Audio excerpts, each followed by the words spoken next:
is in the nickel 3-3-5 normal formation. And the beautiful thing about this is you could come out in any play to set this blitz up. But for this example here, we're specifically going to look at loop crash 2. Let's take a look now. So here's what we set it up, right? The pressure off this is going to come off the left edge. But the power of this defensive formation and scheme is going to rely on our ability to play a lot of great coverage from this formation. So we'll get to that, but first let's show you the blitz setup. So what we'll do is we'll call a base align, which is Y, and then right in the D-pad. Then we're going to call a press. Then we're going to pinch our linebackers, which is RB on the Xbox One and down on the D-pad.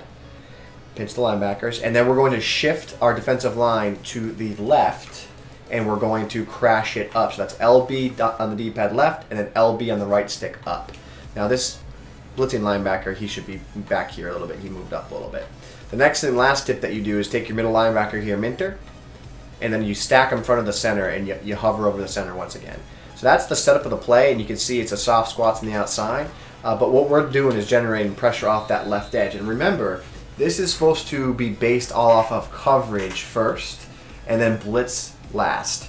Our coverage from this setup will look exactly the same. The line will look the same. We'll hover. We'll be in the same spot, but we'll drop everybody into coverage other than 3 rushers. So that's when this can really be effective, especially when we use this formation in what we consider the best way to stop sail, that ever popular concept, the halfback close wheel. If you've been getting beat by the play halfback wheel, we're going to talk a little bit about that later, so make sure you check out our next video on that. But this is that blitz play. Give us it one more time. Base align. Base align.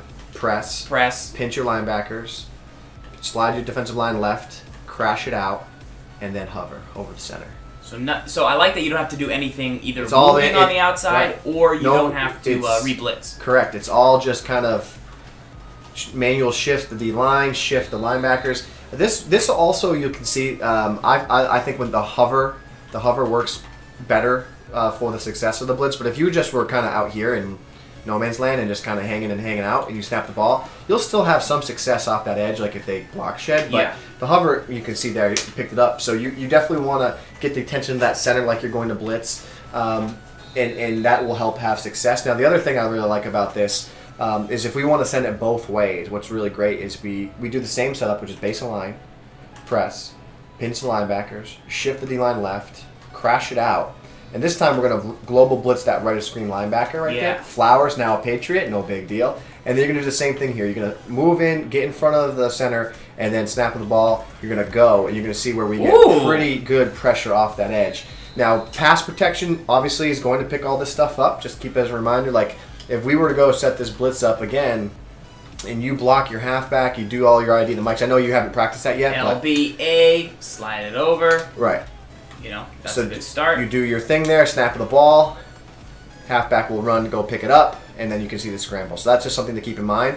But this will work really well when you base it in a coverage first look. I also want to just more importantly show you here, if you want to run this from any play, you can. So take a look here. This is a cover 3 now, okay?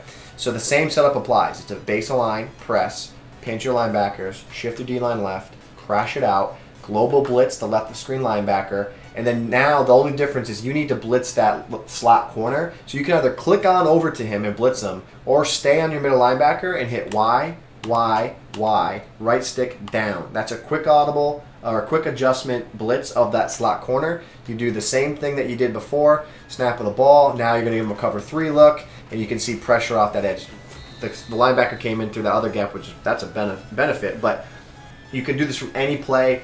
Cover 3, cover 4, cover 2-man, whatever it is you want, you can set pressure off this edge. And then what I also will say again, it's all based in coverage. If you were to go out and run this every rip, your opponent's going to use pass protection, they're going to ID the mic, they're going to pick it up, and you're going to get picked apart. So you need to base it around coverage. The strength of this formation is coverage, coverage, coverage, but still maintaining 3 linebackers, great personnel on the field.